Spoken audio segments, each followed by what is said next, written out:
తెలంగాణ బీజేపీలో కొత్త పాత నేతల మాటలు ఆసక్తికర చర్చకు దారితీస్తుంది.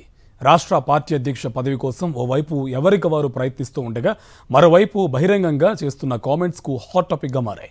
పాత వారికే పార్టీ పగ్గాలు అప్పగించాలని ఓ వర్గం డిమాండ్ చేస్తుంటే సామర్థ్యాన్ని స్థాయిని బట్టి పార్టీ అధిష్టానం పదవులు ఇస్తుందని మరో వర్గం నేతలు అంటున్నారు. పునాది రాళ్ళు ఎప్పుడు కనపడవు, బయటికి పునాది రాళ్ళు భూమిలోనే ఉండి ఎట్లా ఇంటిని మోస్తుందో ఇలా కార్యకర్తలు కింది స్థాయి కార్యకర్తలు కనపడకపోవచ్చు, వాళ్ళ గుర్తింపు లేకపోవచ్చు, వాళ్ళు లేకుండా పార్టీ లేదనేటువంటి సోయి నాయకులకు ఉంటుందని చెప్పి మనం చేస్తూ ఉన్నాం. తప్పకుండా పాతకున్న నాయకులు కావచ్చు, కొత్తగున్న నాయకులు కావచ్చు, ఎవరు కూడా ఇవాళ ఎవరికి తక్కువ కాకుండా అందరినీ సమన్వయం చేస్తూ ముందుకు పోతుంది భారతీయ జనతా పార్టీ. ఒక పార్టీ కొత్తగా ఎదగాలంటే, ఒక పార్టీ అధికారం రావాలంటే తప్పకుండా కొత్త శక్తి, కొత్త నీరు యాడ్ కావాల్సిందే, కొత్త నాయకత్వం, కొత్త కార్యకర్తలు రావాల్సిందే.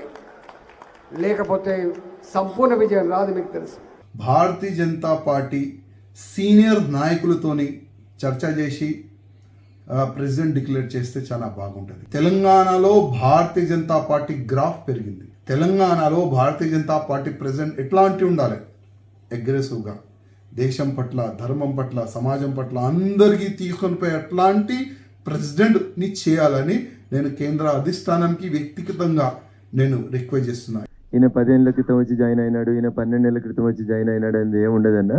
ఈజ్ ఎ బీజేపీ లీడర్ అనే పార్టీ గుర్తిస్తుంది, ఆ దిశగానే అడుగులు పడతాయి. అధ్యక్షుడు కావడానికి కేంద్ర నాయకత్వానికి పూర్తి విశ్వాసం, పూర్తి అవగాహన ఉంది ఈ రాష్ట్రం మీద. కేంద్ర పార్టీ తీసుకునేటువంటి నిర్ణయాన్ని మీరు చెప్పినటువంటి పేర్లలో ఉన్న అందరూ కూడా క్రమశిక్షణ కలిగిన కార్యకర్తలే కాబట్టి ఖచ్చితంగా వింటారు. అట్లా కొత్తగా వచ్చిన వాళ్ళకు పదవులు రావనుకుంటే అస్సాం ముఖ్యమంత్రిగా ఉన్నటువంటి హిమంత బిశ్వ శర్మ గారు అస్సాంకి ముఖ్యమంత్రి కాకపోదురు.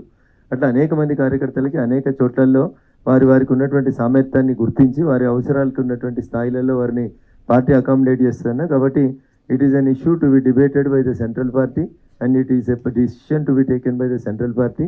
సెంట్రల్ పార్టీ డిబేట్ చేసి డిస్కస్ చేసి తీసుకున్న డిసిషన్ని మేమందరం కూడా క్రమశిక్షణ కలిగినటువంటి కార్యకర్తలుగా వింటాం, పాటిస్తాం, వారి మార్గదర్శనంలో పనిచేస్తాం. నిన్న మొన్న ఒక స్టేట్మెంట్ ఇచ్చాడు, ఫైటర్ కావాలి. ఏ ఫైటర్ కావాలి? స్ట్రీట్ ఫైటర్ కావాలన్నా? స్ట్రీట్ ఫైటర్ కావాలన్నా? ఏ ఫైటర్ కావాలి? అరే సందర్భం వచ్చినప్పుడు కుంభస్థలం మీద కొట్టే దమ్మున్నాడు కావాలి, గుర్తుపెట్టుకో. కుంభస్థలం మీద కొట్టే దమ్మున్నాడు కావాలి. గట్టిగా చిన్నకి గల్లీలాగి గా స్టేట్మెంట్ వాడు ఫైటరా? ఫైటర్ నీ రాజ్యం, నీ అహంకారం, నీ చేతిలో అధికారం ఉన్నాడు, నువ్వు ఎంత రానివాడు గొప్పోడు తప్ప వాడు ఫైటర్ తప్ప వీడు ఫైటర్ కాదు. అందుకని ఇట్లా రకరకాలు ఉంటాయి. మాలాంటి వాళ్ళం ఊరికే మాట్లాడాం, సందర్భం మాత్రం జయజమ్మతో కొట్లాడే సత్తా ఉన్న వాళ్ళం మేము. ఇవాళ ఈ ముఖ్యమంత్రి కూడా కొట్లాడేది మేము. ఇచ్చిన హామీలు అమలు చేయకపోతే నీ సంగతి ఏంటి బిడ్డ అని చెప్పి కొట్లాడేటువంటి బాధ్యత నాకే ఉన్నట్టుగా నేను భావిస్తున్నా. డెఫినెట్గా పనిచేస్తాను.